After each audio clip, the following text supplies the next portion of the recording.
Rhian, obviously not the result you wanted, but I would imagine a performance you're very proud of. Absolutely. Results are secondary to performance, and I think those that know me, I say that all the time. I'd rather lose 4-1 and play and show courage than lose 1-0 and just sit and not actually give our fans something to cheer. And boy, did we cheer! What a goal from Jess. Big improvement performance-wise from the first game. I guess once again it's just little errors, individual mistakes, and at this level, obviously you're punished to the fullest extent. Absolutely, and that's why we're here. We're not naive. I mean, Wales is a minnow on the world stage, and they've earned the right to be here and to represent our amazing country. And now we get to see the difference between the top teams and where we're at. There's a fitness component, absolutely, and the second part is those errors of just timing, of the speed of play, and you can't learn those until you've done it, and that's what we've asked for. That's why we're here, and yeah, I've got nothing but just absolute pride for those little legends today. I thought they were phenomenal. You didn't have a moment against the Netherlands. It was obviously a disappointing day all round. You had a moment today. You had a moment for the ages for Welsh football. And of course, it was Jess Fishlock. Talk us through that, because obviously she's waited almost 20 years for that moment. I have to look back on the footage. I'm pretty sure I did some pretty insane celebrations, and then I did them again after the VAR. And they should be celebrated. There's moments in these games that we're making history, and they're the fans that are coming out, they're here to support and to just show up for these women. And that's what I was frustrated with from the first game. And it was across the board. I was frustrated with myself as well, because I felt like we let the moment take away from the opportunity to play with a freedom. And that's what they did today. And it's what we want to see again in the next match is there's no reason not to go for it. The worst case is we lose. Okay, we lose. We have to learn. We have to keep pushing, and that's exactly what I asked for today, and that's exactly what they did. Thank you, Megan. Yeah. Hi, Rhian. I just want to ask about Safia Middleton-Patel coming in. It's obviously a bold choice, but maybe barring the sort of individual error she made in the second half, I think a lot of people were really impressed by her performance. It's only her 5th cap, if I'm right. Okay. Yep. We've got young keepers, and we're at these Euros because of Olivia Clark. She's been phenomenal for us. It's a really hard thing to change a keeper. You don't do it very often, and the way that she's handled that and being a fantastic teammate, I've been beyond impressed with. Saf has a skill set that's slightly different than Liv's, and we made the call because I thought it was going to give us some opportunities, and she played again right on the edge, which is what happens against, I think France is a top team. I think they're a very, very good team. And, she got caught once, and that's going to happen. She did exactly what I asked of her, and I've got nothing but pride in her performance and real. It's not even pride. I'm kind of I feel like a proud parent, because she stepped up to the plate, and that's a very difficult thing to do. And how she shook it off as well, I thought was a mature performance.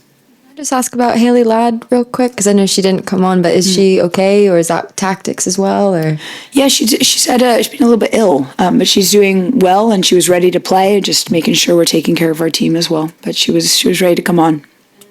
Second moment for today was Sophie Ingle coming on since September, her first game back. I mean, it's a huge moment for her. Then Jess obviously sort of replacing her and putting her arms up to the fans. I guess emotionally, how is everyone from that?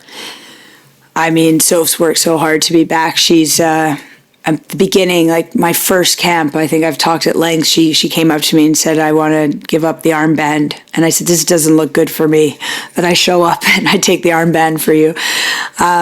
She is team first in everything she does, and then to have her be injured and to have this Euros be a doubt was hard, because no one not many are as deserving as Sophie Ingle. She's worked really, really hard, and she's been fortunate. ACLs can be tough, and everyone handles them differently, and your body reacts differently. She's been fortunate that she hasn't had any setbacks, and it was a proud moment to be able to put her on the pitch to experience that Euro moment. Get right, Sky. Lovely, thanks.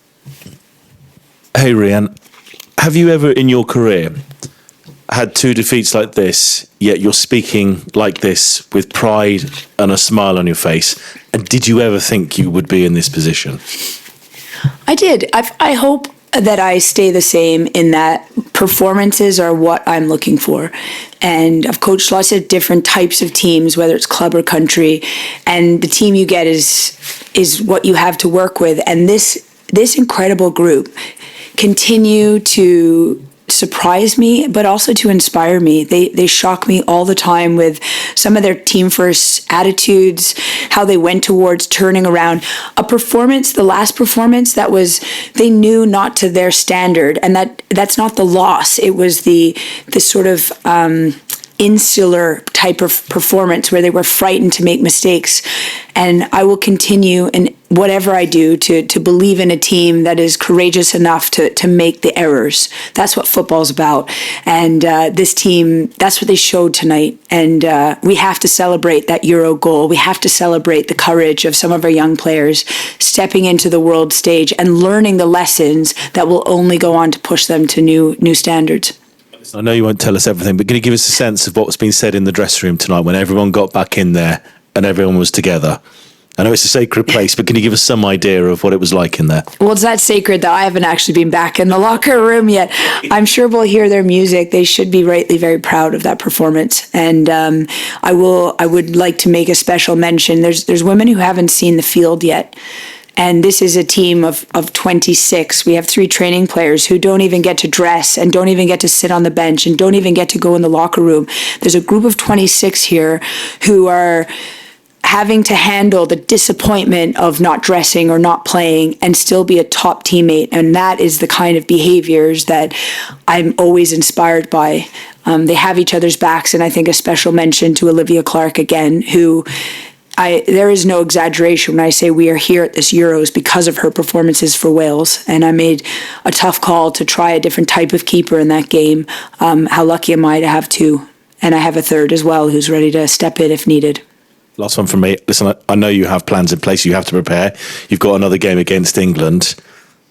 What do you do between now, the journey back home to the team base, tomorrow, Friday? Are you maybe in a slightly better place to prepare for this, given just everything, your attitude and atmosphere that you're bringing across now? We've been in a good, we have our processes to turn games around. Tomorrow, we won't train. I'll give them, we've been together a long time. And again, that's a learning for this team. It's a learning for our staff. We've been together and we get on really well, but it's also time for some family to just get away. We're in a beautiful hotel, but it's quite remote. So let's get them into somewhere so they can go grab a coffee with their families. I've said it from the beginning. This Welsh team is more connected to their families than anyone else, and everyone loves their people, but it's important that they reconnect with their reasons why and who they play for. So that will be our plan for tomorrow, and then we prepare for an England team who really had a strong performance tonight. Thank you as always. Thank you. Any questions on Francais? Oh. Here's the test. It'll be one more in English, I'm afraid. All right. No problems. Philip O'Connor from the Been a while. News Agency. My colleague Laurie Ewing would have loved to have been here and pose this question to you, but I'll do it instead. All right. I think many neutrals watching the game this evening would have been surprised by the Welsh fans. What does Jess Fishlock mean to these fans and to football? Because their reception to her goal and the fact that it was her who scored it was incredible. I don't think you have many players anywhere in the world who are such servants to their nation. I mean, she plays in Seattle. That flight is terrible. And she's never turned down Wales. And she's done it for years. How many years has she done that? 15, 16 years. I mean, and she's at the twilight of her career, and whenever she chooses to call it a day, she has demonstrated what it is to be a proud Welsh woman who will give everything to her country and to her team.